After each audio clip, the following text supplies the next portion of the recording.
relating to the rural chapter, but also covering off some updates to the open space and papakāinga chapters at the same time, because it relates to the same topic of the landscape features and layers. So a key update is the integration of the significant landscape, currently known in the Banks Peninsula Plan as the rural amenity landscape, into the zone-based chapters.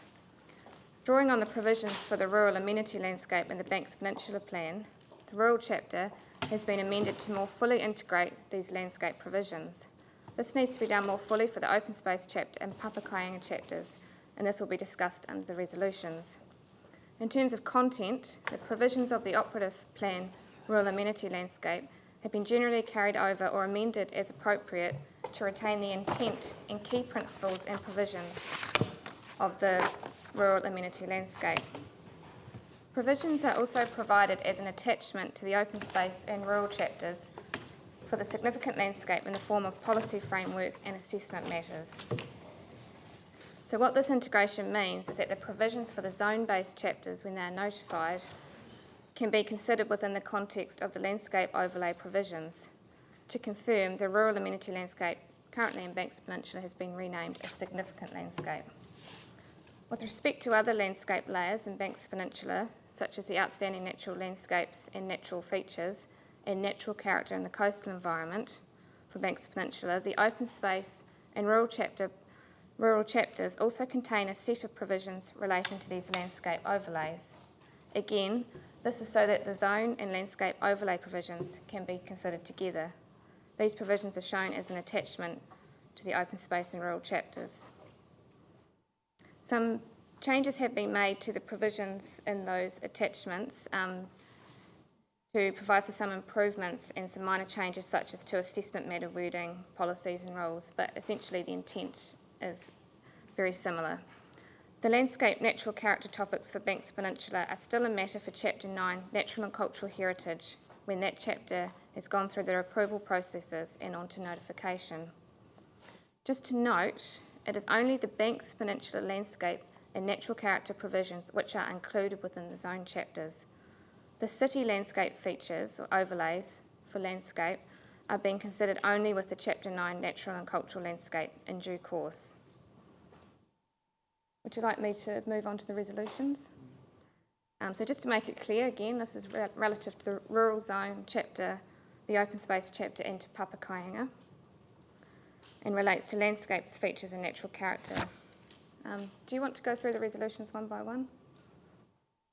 Or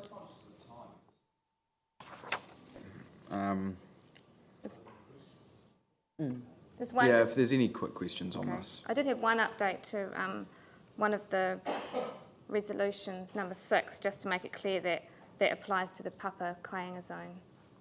And there's also a related definitions resolution, but I understand that's coming forward in the definitions chapter. I don't think you need to go through them one by one, but I guess if there's any questions from anyone on the body of them, you're happy to take them.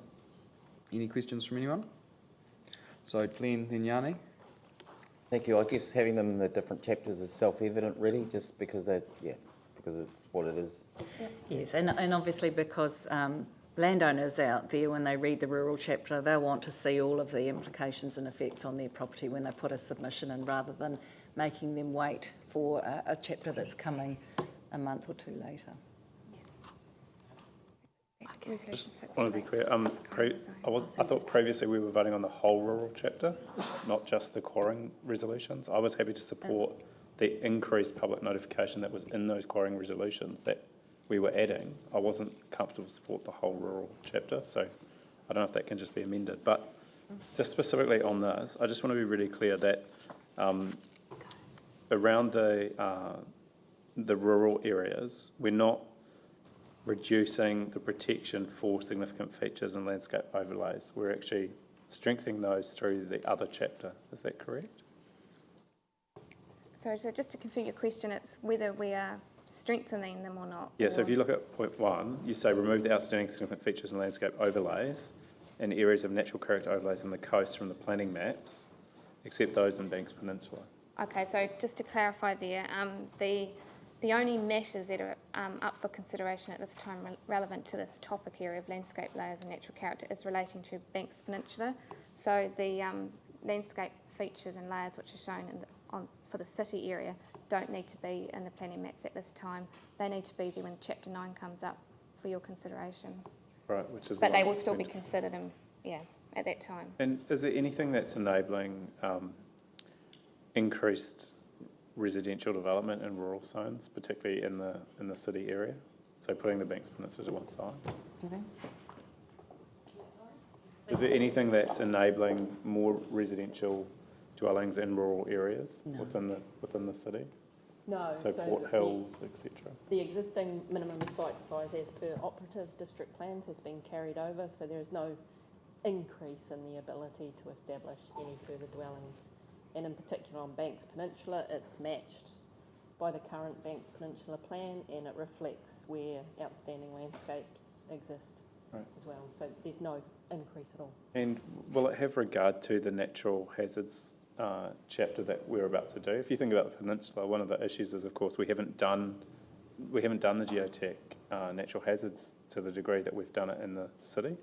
But I do worry that we are enabling development in some of those areas that's equally as risky. It's just that we haven't actually spent the hundreds of millions doing that research because it wasn't badly impacted by the earthquake.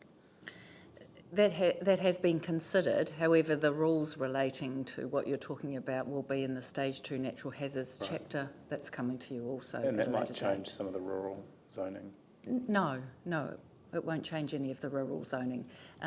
What it will do is add overlays and.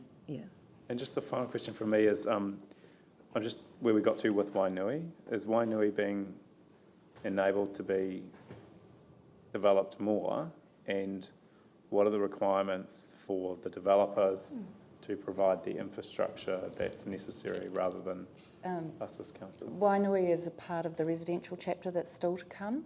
Right. So we're just talking about finishing off the rural chapter here in relation to what we're taking out of the natural and cultural chapter and putting it into the rural chapter so that landowners of rural areas can sort of take that into consideration. We'll come on to Wainui with the next topic. But just so I'm clear, we're not taking any of rural Wainui and putting it into the residential.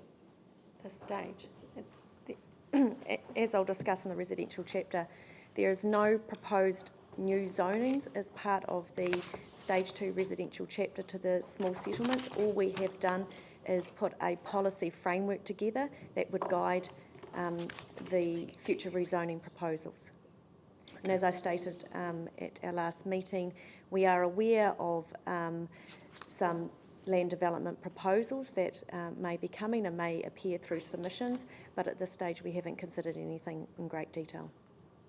Cool. We have 6 recommendations up there. Is there someone that's prepared to move that? Tim? Seconded Paul. All those in favour say aye. Aye. Opposed? Carried. Thanks. Thank you. So we're on to residential.